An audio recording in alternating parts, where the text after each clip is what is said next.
I'm second generation hoarder. My mom has my car seat, you know, that you can't even use. I don't even know how that was considered a car seat. Right, it was like a bucket, It was like with just a like- piece of tape. But I was like, oh, that's nice you have it, but we can't use it. She's dragging it out. I'm like, I can't put xoxo in there.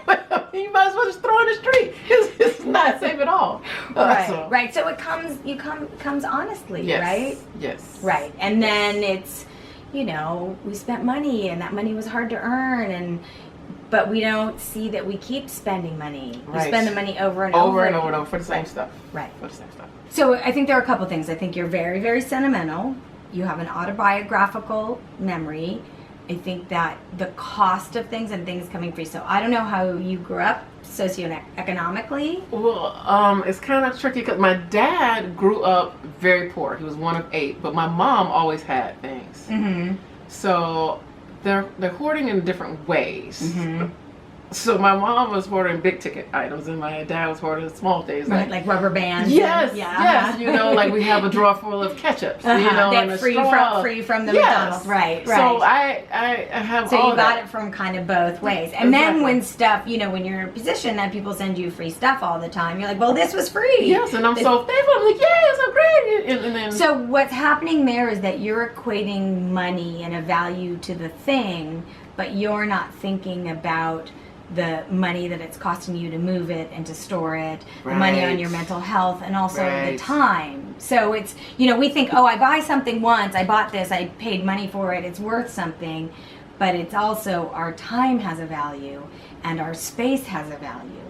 So, you know, somebody just said to me, well, I don't want to just throw this away. I mean, I just don't want it to go in the landfill. And I was like, okay, so you're going to live in a landfill. That I do. Yes, that's true. I do need. She has a lot of. She's. Okay. And some of this is gone, so this is what's left. Okay. Is there some of this stuff that she's outgrown? Probably. Probably. Okay. And there's also great things like Thread Up where you can send it in and sell it, which is a lot of work, or you can donate it. Right. There's That's a lot one of thing. organizations. When I'm like, oh yeah, then you get money from. Then I just never get to it. Right. But then that's a great thing. So one of the things I'm going to help you with is we'll take that stuff away and we'll donate it for you. Oh, you will? Yep. It's part of the process. So I work with a ton of organizations locally. Oh. And we'll give it like Baby to Baby, which is a fantastic one. So we'll give it to people. Do I get to know who get it and then I can look at it?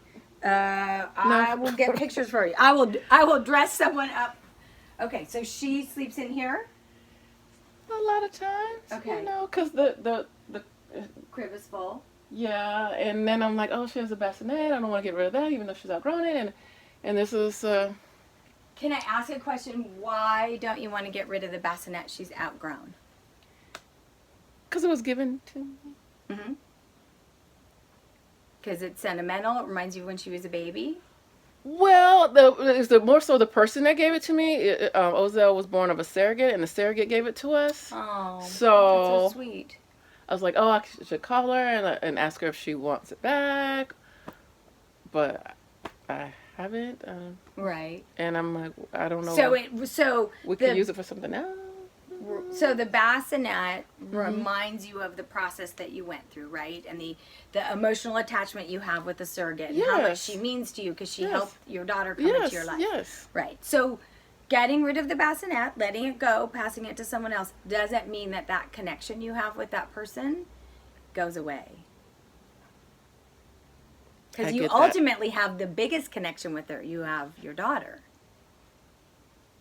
Should I ask? I don't want her to be mad if I gave it away. It was a gift. When you give someone a gift, it's theirs to do with what they want. She won't Okay. be mad, I promise. Okay. And if you feel like she would be, then we'll call her. That was just my thought process. Like, oh, you know, someone gave you a nice bassinet, and you know, I don't want to. Okay. Right. Yeah, I got you. I got answers for everything. So- and so these are all boxes from the last one. Yeah. These are all boxes from the last move. Yes. And Okay. there's a box of- Okay. And you know, I look around and I see a lot of toys. And you know, one thing for kids is too many choices is too tough for them.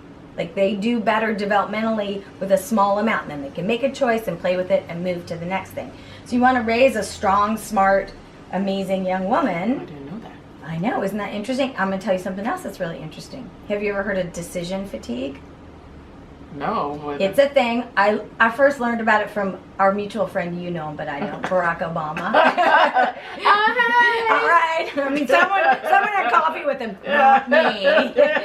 He only wears black, white, or gray, and he lets Michelle choose all of his food because he's like, I have too many other decisions to make. So if you make too many decisions, it puts you into fatigue. So all your clutter is decisions every day. Where do I move? Right. I got to move this. I got to. Yes. So you've put yourself in decision fatigue. See, this is all science, lady. I'm not like this is not. This is very real. And you talk about this in your book. I do. I talk all about Making Space Clutter Free. The last book. I want to be clutter free. You do. See, that's the good I news. want to be clutter free. It's getting. Yeah. We'd start with something that's a little bit easier. Okay. Right? Like maybe toys your daughter's outgrown. Clothes might be easier because I'm like, that's for her. And by the way, if you put a cardboard box and a box of crayons, she'd be entertained for hours. Yes, right? she would. Yes, right? she would. I mean, how many of her Yes, toys does would. she actually play with? Not that many. Not that many because she's always not that many. No. Right. So it's about, and you want this home to be happy for her and for you. Yes. And we're moving. Right. So that's let's talk all about the cost. Do you want to pay to move all this stuff there? No, that's so true. Right. And when we moved here, it cost so much to bring the stuff here, and then like you see, there's boxes everywhere that you haven't even opened yet. I don't even know what's. I'm like. Wait, what did you just say? I don't even know what's in the boxes. You don't even know what's in. I right? don't know what's in. So boxes. you're holding on to stuff that you don't even know what's in there. Like the grasp it has on you. It's all. Doesn't it make like your chest like? Yes. I'm using a big word. I want freedom. Yes, I do feel like I am caged. Great. Not great. That's terrible. Right. But you know, admitting it. Right. It's a big thing, right? And like you're not, it's a huge thing. And by the way, this is happening everywhere. I didn't write a book just because I thought it was, I worked with thousands and thousands of people over 12 years. Like this country is drowning in stuff. Right. We have a literal clutter crisis. I believe it. Yeah. So you're speaking to tons of people. I know you feel alone, but yes, because I'm like, this is my stuff. And right. I want to keep it, and I'm like, if I throw it away, and like, oh, you know, my granddaughter could use. Like, I'm thinking next generation could play with the stuff. It's just crazy. But then crazy. You become the keeper of the stuff, and you're right. like, it's your burden, and you can't express your do what you want to do creatively or in your life because you're like, I am lugging my shit around. Stuff. Timing is everything, and we were talking about, oh, you know, we need. You know, the video was made, the SOS, and I'm like, okay, hopefully she sees it, hopefully she takes her case, kind of thing. But since then, and I'm sure this definitely has something to do with it, that my husband and I are separating. And I almost feel like you're like, yeah, okay, these things happen. Yeah, because it's funny, I had a feeling. Yeah, you know, like how can somebody live here? On top of that, was part of it the stuff? Was that a part of it? Well, he stopped talking about it. So the stuff he just asked, "Can I? You see the little spot on the table? Yeah, that's a spot. Right. So it's like, can I just have a spot? So, yeah, and that's also a reason why there's a time on getting the stuff out of here because I'm moving to a new place, and that's why I'm downsizing because I don't need a bigger place for xoxo and myself. Okay. Okay. So it's a part of it. So there's a whole other layer. There's a whole other layer that's all related. Okay. You know, so. There we go. There we go.